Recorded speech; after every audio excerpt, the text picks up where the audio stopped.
பேரறிஞர் பெருந்தகை அண்ணா அவர்களின் நினைவு நாள் இன்று மதுரை மாநகரில் அம்மா மக்கள் முன்னேற்ற கழகம் சார்பாக நாங்கள் பேரறிஞர் அண்ணா அவர்களுக்கு மாலை அணிவித்து மரியாதை செய்திருக்கிறோம்.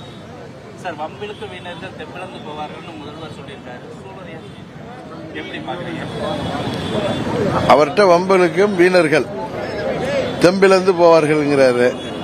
தமிழ்நாட்டு மக்களை ஏமாற்றுபவர்கள் இருக்கிற இடம் தெரியாமல் போவார்கள். அதுதான் அதற்கு சரியான பதிலா இருக்க முடியும். யாரு? ஏடிஜிபி கல்பனா நாயக்கு அங்க தீப்பிடிச்சது வந்து அவங்க அறைய தீப்பிடிச்சது ஏசி கமிஷன் செஞ்சாங்க.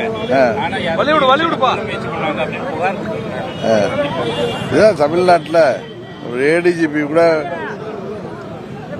புகார் கொடுக்கிற அளவுக்கு சட்டம் ஒழுங்கு எப்படி இருக்கிறது என்பதற்கு ஒரு உதாரணம். குறிப்பாக பெண்களுக்கு எதிரான குற்றங்கள், பெண்களுக்கு பாதுகாப்பு இல்லை, அனைத்து தரப்பு மக்களுக்கும் பாதுகாப்பு இல்லை, போதை மருந்து பழக்கம் பட்டி தொட்டி எல்லாம் கொடிகட்டி பறக்கிறது.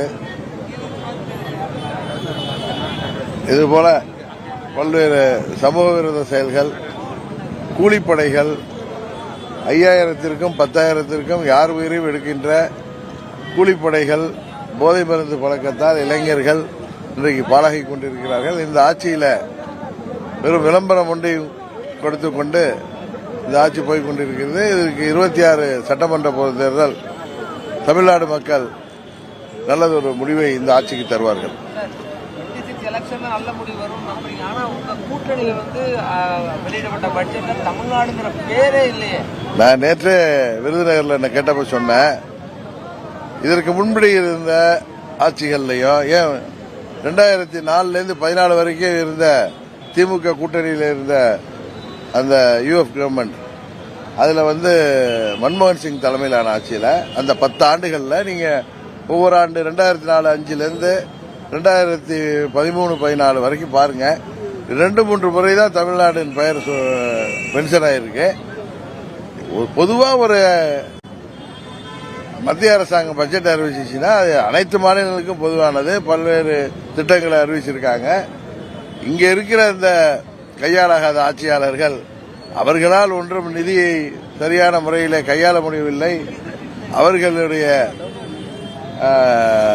வெளிநாட்டு முதலீடுகளை இருக்க முடியவில்லை. இங்கே அவர்களால் சரிவர ஆட்சி செய்ய முடியவில்லைங்கிற காரணத்தினால இது போன்ற ஒரு புது பொருளையே இந்த 2-3 ஆண்டுகளாக கிளப்பிக் கொண்டிருக்கிறார்கள். 14ஆம் ஆண்டிலிருந்து திரு மோடி அவர்களின் ஆட்சியில் 10 ஆண்டுகளில் பல்வேறு திட்டங்கள் தமிழ்நாட்டுக்கு கொடுக்கப்பட்டிருக்கிறது. இதெல்லாம் ஒரு இந்தியாங்கிற ஒரு நாட்டில் அனைத்து மாநிலங்களுக்கான பட்ஜெட் தான் இது. ஏதோ ஒரு சில மாநிலங்களுக்கு நீண்ட நாள் கோரிக்கைகள் இந்த ஆண்டு நிறைவேற்றப்பட்டிருக்கலாம். அதுதான தவிர இது ஒரு பொய்யான குற்றச்சாட்டு. கூட்டணி கட்சின்றனால இவ்வளவு சாயம் பூசுவது போல தெரியுது சார். உங்களுடைய அரசியல் அனுபவத்துக்கு இவ்வளவு நேரம் நீங்க அந்த கூட்டணியை விட்டு வெளியில வந்திருக்கணும். தமிழக மக்களுக்கு அநீதியில இழைக்கப்பட்டிருக்கு. இல்ல, நான் தான் உங்களுக்கு கிளியரா சொன்னேன். தாய்மொழி தமிழ்ல தானே சொல்றேன்.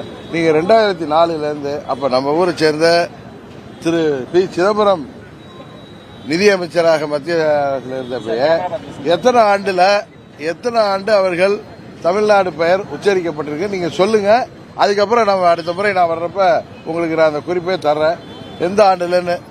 அதை நான் குறிப்பை எடுத்து வச்சிருக்கேன். 2004 இருந்து தொடர்ந்து 3 ஆண்டுகள் தமிழ்நாடு பெயரே வரல. எனக்கு தெரிந்து ஒரு 2-3 முறை தான் தமிழ்நாடு பெயர் உச்சரிக்கப்பட்டிருக்கு, தமிழ்நாட்டுக்கே நிதி கொடுக்கப்பட்டிருக்கு. ஆனா மோடி அவர்கள் அரசாங்கத்தில் இது நடந்தது. இது ஆதாரபூர்வமா உள்ள கருத்துக்களை தான் நான் சொல்றேன், புள்ளி விவரங்களை. நீங்களே செக் பண்ணி பாருங்க. தேசிய ஜனநாயக கூட்டணிக்கு எடப்பாடி பழனிசாமி கூட எல்லாரையும் அழைச்சிட்டு இருந்தீங்க. என்ன பதில் தெரியுது? இல்லங்க, நீங்க கேள்வி கேட்டீங்க. நீங்க நண்பர் தான். என்ன எடப்பாடி பழனிசாமி வந்தால் நீங்கள் அவர்களோட சேருவீங்களான்னு கேட்டீங்க. நான் பொதுவான அழைப்பு தான் விடுறேன். திமுகங்கிற தீய சக்தியை வெல்லக்கூடிய ஆற்றல் தேசிய ஜனநாயக கூட்டணிக்கு தான் இருக்கு. அதனால திமுகங்கிற இந்த மக்கள் விரோத ஆட்சியை தொடர்ந்து இருக்க விடக்கூடாது, அதை வீழ்த்த வேண்டும் என்று நினைக்கின்ற கட்சிகள் அவர்கள் தனியாக நின்று வாக்குகளை வீணடிக்காமல் தேசிய ஜனநாயக கூட்டணிக்கு ஆதரவளிக்க வேண்டும் என்பதுதான் எனது வேண்டுகோள் எப்பொழுதுமே. தாவேகாவால அமமுகவுக்கு எதுவும் பாதிப்பா இல்ல கூட்டணிக்கு 2026 கூட்டணிக்கு அவர் ஏதோ அழைக்கிறது வாய்ப்பு? நான் தான் ஏற்கனவே சொன்னேன், கிளிப்பில்ல மாதிரி சொல்லிட்டு இருக்கேன், திரும்ப திரும்ப சொல்லிட்டு இருக்கேன்.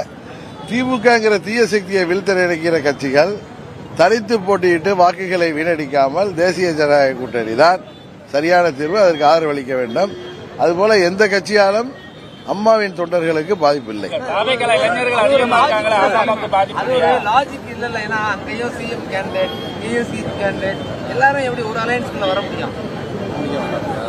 எல்லாம் கொஞ்சம் பொறுத்துருங்க.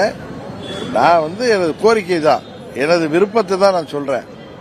இதுல என்னன்னா, திமுகவை வீழ்த்தணும்னா எல்லா கட்சிகளும் தேசிய ஜனநாயக கூட்டணிக்கு ஆதரவு அளிக்கணும்னு சொல்றேன். இதுல அந்த கட்சிகள் தான் யோசிச்சு தங்களுக்கு முதல்வர் பதவி பெருசா திமுகங்கிற தீய சக்தி வீழ்த்தப்படணுமாங்கிறது அவங்க தான் முடிவு.